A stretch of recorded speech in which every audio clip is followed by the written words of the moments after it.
the x of k and h of n minus k, and the overlapping region area can be found by k is equal to minus infinity to infinity. So k is equal to minus infinity to infinity is the boundary or overlapping region, and or this is the boundary of overlapping region, and this overlapping region can be defined as a multiplication of x of k and h of n minus k. So this part we have done, and three operations. This h of k will undergoes. First operation is the folding operation, where we first create h of minus k, and by with the different shifting amount n, we are shifting the signal. So that shifting signal is known as h of n minus k. Then we multiply the x of a and h of n minus k for all these overlapping points. So this for all this overlapping point, it can be defined as x of k, h of n minus k, and within this region, k is equal to from minus infinity to infinity. So few examples we have already solved in the same direction. So that is x of k and h of k we have been given. So first operation we are applying is we are producing h of minus k and then shifting this h of minus k in this direction. So for n number of points, and for every value of n starting from overlapping to the ending of overlapping, for every value of n we are finding this overlapping region is x of k into h of n minus k, and that can be assigned to the output as a y of n. Right, so finally we can have this, and then we can produce a y of n is equal to the set 0.5, 3 and 2. These are the sets, and is actually start from n is equal to 0. So we'll produce n is equal to 0, we have 0.5. For n is equal to 1, we have a 3, and for n is equal to 2, we have 2, right? So that we have already found. And for every LTI systems, the convolution can be applied. And there is another method. This is the first method that we already discussed, is a graphical method.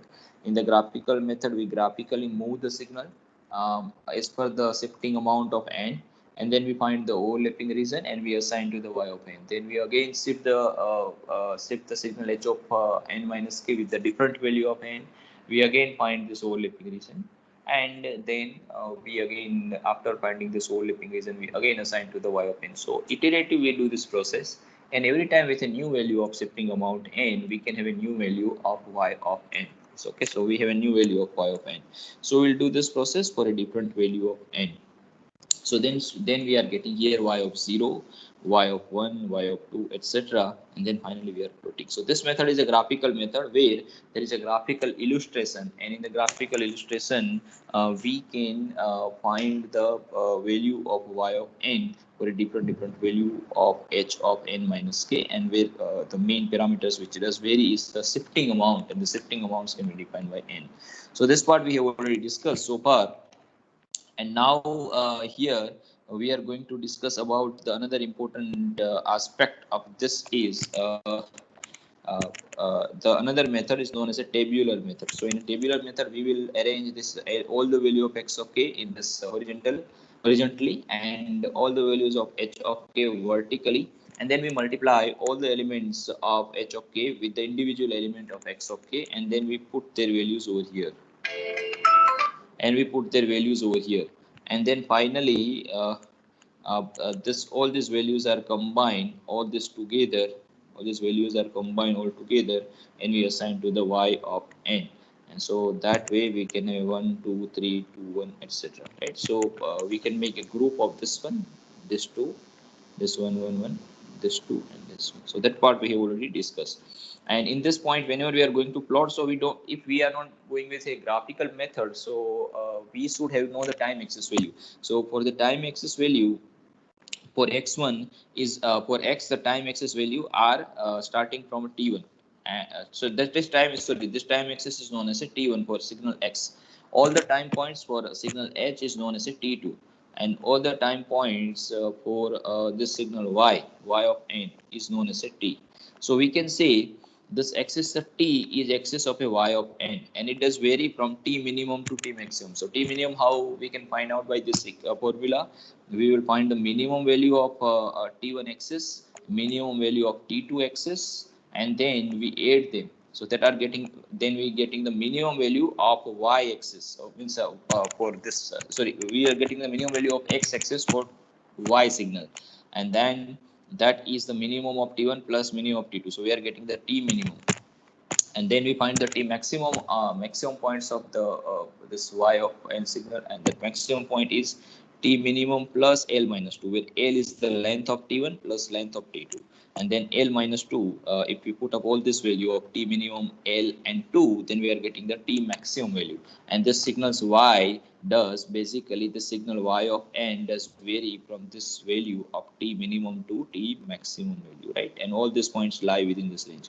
So to identify this t minimum and t maximum point, we are using this formula.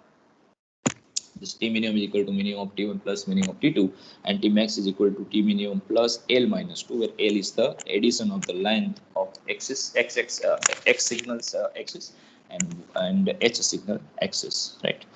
So that way we can do this job. And here now for that one we have even solved some more examples based on where the discrete signals of h and x are given, and then finally we have to find the values of the t minimum and t maximum values of all this. So we are following this convolution operations, and convolution operations we have x and h are given, and then we find the y by using a convolution operation. Okay, so this is one part. Now then we have discussed about the various property of the convolution. So we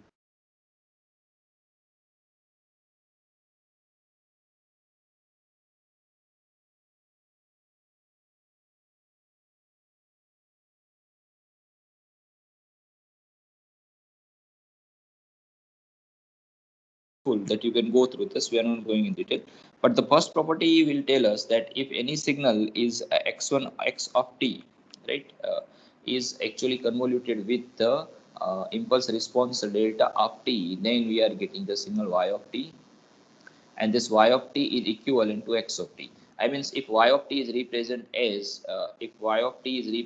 as x of t convolution with the delta of, and if we are sorry, so y of t is x of t convolution with h of t, and if we are assuming our x of t is nothing else but the impulse response, so that is impulse unit impulse response is convoluted with h of t, and if any signal is convoluted with the unit impulse response, so you are getting the same signal back. So then y of t, the value is equal to the system response h of t. So that is the first property. So first property is if any signal is convoluted with the delta of t signals, unit step signals, then you are getting the same signal. So this is one very important property, and we have even solved some a few very important property over here. And this among this one, the first property is the commutative property. In commutative property, we have learned if we have two signals, x1 of t and x2 of t, and if we find the convolution of these two signals, so it is integration of x1 tau and x2 t minus tau. And if we interchange this order, and if we start with the x2 of t first and then x1 of t, then we are again getting the same result, x2 tau and x1 t minus tau, but both the convolutions are same. It means either convolute x1 of tau with x1 of t with x2 of t first and x of t, then both will give the same result. So that is the commutative property we have studied so far. Then there is a distributive property we have studied, that is x1 of t convoluted with x2 of t plus x3 of t, so it is equivalent to x1 of t convoluted with x2 of t plus x1 of t convoluted with the x. Same line we have studied about the associative property, which tell us if x1 of t is a signal, it is convoluted with the combination of x2 of t and x3 of t. So it is equivalent to either we first convolute find the convolution between x2 of t and x3 of t, and then convolute with x1 of t, is equivalent to we first convolute x1 of t and x2 of t, and then convolute with x3 of t. So both will give the same answer. Then we can have a time delay property. Time delay property will tell us if there are two signals x1 of t and x2, and if we find the convolution of between these two signals and produce the signal x3 of t. So in that case, if we delay any of the signals or both of the signals, so output is also delayed, but which how much amount? So if x1, the first signal is delayed by some amount now, and then convoluted with x2 of t, which is not delay, then the final output is delayed with the same amount of a first signal x1 of t. Here, if the first signal is not delayed, but the second signal is delayed by some amount, and the output is also delayed by the same amount of the second signal. But if the first signal is delayed by some amount tau, second signal is also delayed by some amount tau, then output x3 is also delayed equivalently, or the sum of the first delay and the second delay, tau and tau. So we can identify this. Okay, so this is one property, and the property with convolution with the impulse response that we have done. If x of t is convoluted with the impulse response, that we are getting the same signal back. So this property we have learned, and the last property is about the Fourier transform property of convolution. In the Fourier transform property, we have even discussed this property in our laboratory session also. That property will tell us if you have a two signal x1 of t and x2 of t, and in the frequency domain versions are x1 of f and x2 of f. So we can say x1 of t is our signal in time domain, and its particular frequency domain is x1 of f. If x2 of t signal is in time domain, and its particular frequency domain version is x2 of f. And if you convolute the signals x1 of t and x2 of t in a time domain, so that is equivalent to if you find the Fourier transform of this convolution x1 of t and x2 of t, so it is equivalent to the multiplication of their respective frequency domain version x1 f and x2 of f. Right. So convolution in time domain will be converted as a multiplication in frequency domain among their frequency domain version or Fourier transform version. So then we have gone with some example for a continuous time signal where some signals are given with the equations, and that so represent the continuous time signal. And for those continuous time signal, we will find here the output y of t. So that y of t can be found as x1 of t and x2 of t, and there are some examples here. So we are not going through that examples, looking to the time constraint, but you can go through those examples. There are multiple examples we have gone through. We have solved all the examples in the class lecture. Right. Okay, so this part we have already done, and then we have even discussed about in the last session. We have discussed graphic again to especially to find the convolution between two different different signals. One may be a square wave, another may be another signal, like one may be a square wave signal, another triangular signal, or maybe a convolution between the two square wave signal, etc. So we have gone through this all examples in which we have again with two rectangular signals, and we can find the convolution between two rectangular signals that will give us the it gives us a trapezoid kind of a pattern. So that we have done this exercise. How we can do? We will start with the overlapping point, and then we will entering those signals inside the overlapping region. So this example we have already solved, and then we have solved about some other examples. So I think this was it done, right? And yeah, this part is laboratory session, so not necessary to include it here. Yeah, some more examples we have solved in which we have been given a one triangular signal and one square wave signals, and if you find the convolution between these two signals, so we are getting some different kind of a signal. So this all examples we have solved over there, so that will be asked in the examination. So you are prepared for this. And in the last few lectures we have discussed about some very hard signal which is given by the equations, but it is an infinite series. We have used the infinite series addition equation where x of n is represented as alpha raised to n into u of n. U of n is a unit step signal, and h of n can be defined as a u of n. And by finding the convolution between such kind of a signal x of n and h of n, this requires a practice and revisions of all. So I think you go through all these examples because this all the book we are following is the Oppenheim and Gillespie, and the second book is Anand Kumar. So you go through all these examples and you practice it at your home. So that part we have already discussed about this convolution property and convolution signal. More signals we have described about the infinite series, how we can apply with the graphical method. So this part we already discussed. So this will be asked in examinations. Okay. Okay, so this is the part from my side, and from Sony cell side, I think they have discussed about the trigonometric Fourier series. And in trigonometric Fourier series, the main part is you have to represent any signal g of t is equal to a0, sigma n is equal to 1 to infinity a n cos n omega 0 t plus bn into sine n omega 0 t, and where a0 is equal to 2 by t0 integration 0 to t0 g of t dt, and an is equal to 2 by t0, 0 to t0, g of t into cos n omega 0 t, right? I think I'm not going to repeat, but g of t can be represented as a0, n is equal to 1 to infinity an cos n omega 0 t plus bn into sine n omega 0 t. And yeah, a0 is equal to 1 by t0, 0 to t0, g of t dt. Fourier series is actually the representation of any signal in terms of the Fourier component. So this is the first Fourier component, a0. The second Fourier component is an, is a2 by t0, 0. The coefficients of this component, a0 is the first coefficient. The second coefficient is an, that we can find as a g of t into cos n omega 0 t dt. And the third coefficient of this one is a bn. Bn is 2 by t0, 0 to t0, g of t into sine n omega 0 t dt.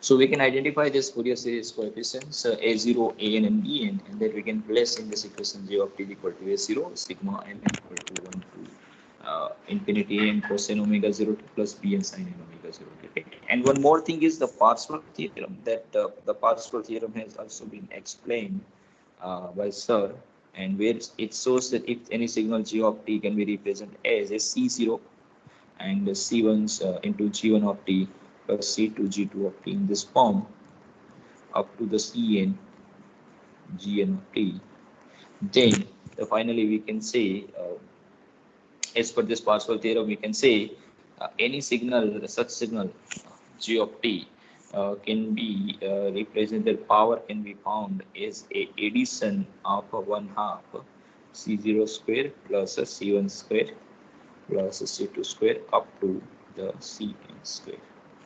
Right. So this part I think we have already sorted out. So that way we can identify this. So I think these are the sufficient for your revision point of view. Now the question style. So the question style, I can say there are few. We have not decided till now, so I cannot say exactly. But there are few. Maybe few are objective.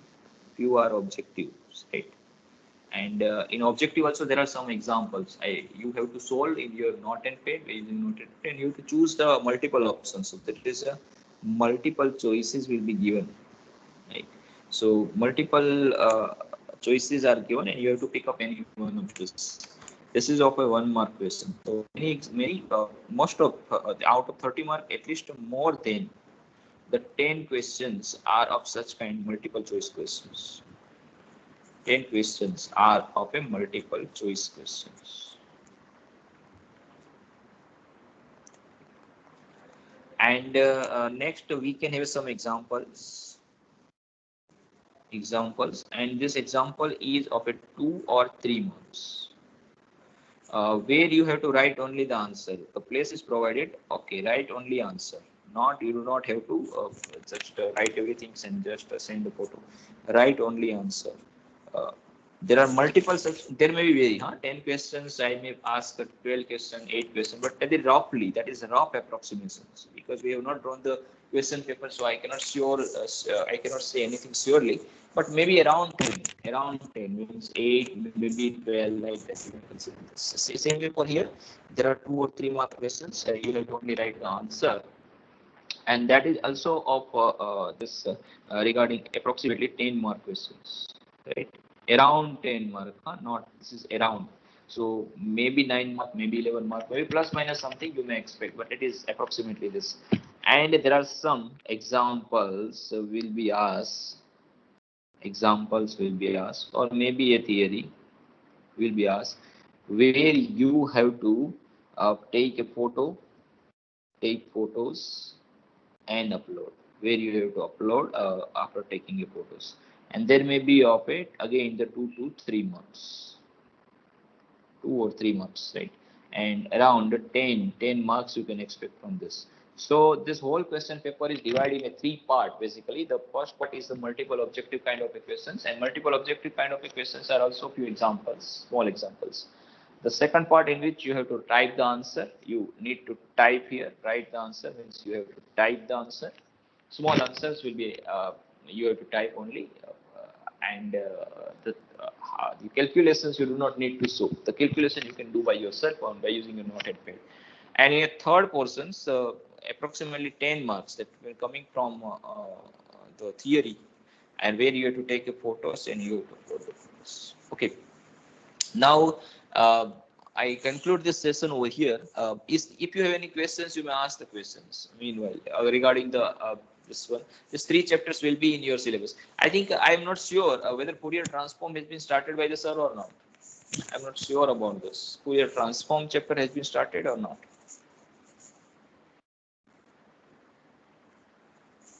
Hello.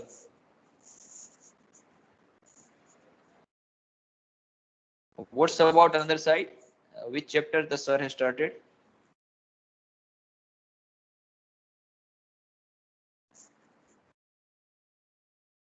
Hello.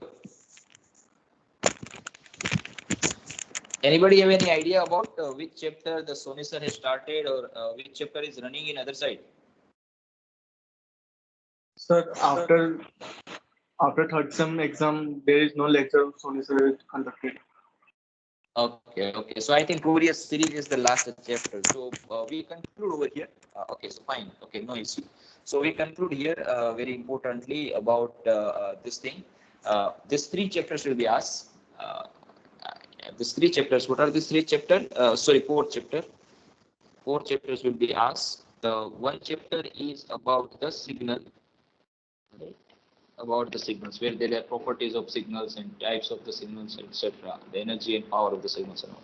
The second is the systems, when we discuss about, we already discussed, so we'll ask regarding the types of various systems: static, dynamic, invertible, non-invertible, linear, time variant, etc. The third is about the convolution, where we ask the examples of convolutions, discrete time convolution, or maybe a continuous time convolution, and properties of convolution. And fourth chapter is the Fourier series, where we may ask about the Parseval theorem and few examples of the Fourier series. So the 4 chapters are in your syllabus of this 30-mark exam, and in this one, that you may have such kind of a pattern. Some few 1/3 questions, approximately 1/3 marks are coming from multiple objective kind of questions. 1/3 are coming from examples or descriptive examples where you have to write only answer, and 10 marks are coming from a few descriptive kind of questions or maybe examples. Okay, so I think this is sufficient for today. Now I will take your presence, and then we will conclude the session over here. And what is the date of today? Is the 1st April, right? Okay, so consider whatever the syllabus I have given and whatever the questions I have asked. So consider it is a final, right? Don't consider it is April Fool looking to today, but this is a given right syllabus and right style of a paper. Okay, now we can start with the present number. How many students are present between 1, 2, 3? 1, 2, 3, 4. Anybody is present? 5 number, sir. Which number? 5. 12. Number 5. Number 5, yes. Okay, between 5 to 10? Between 6 to 10, sorry. 6 to 10? Nobody is present. Okay, between 11 to 20?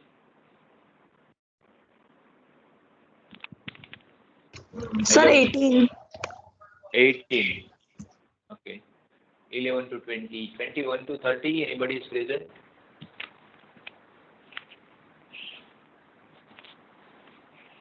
$28. 21, 28.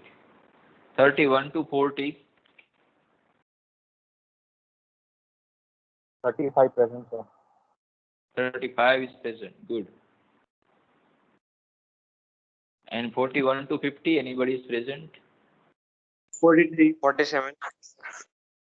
Okay, 43, 49. 49, 47. 46. 46. 47. Oh, good. 42. 44. Okay.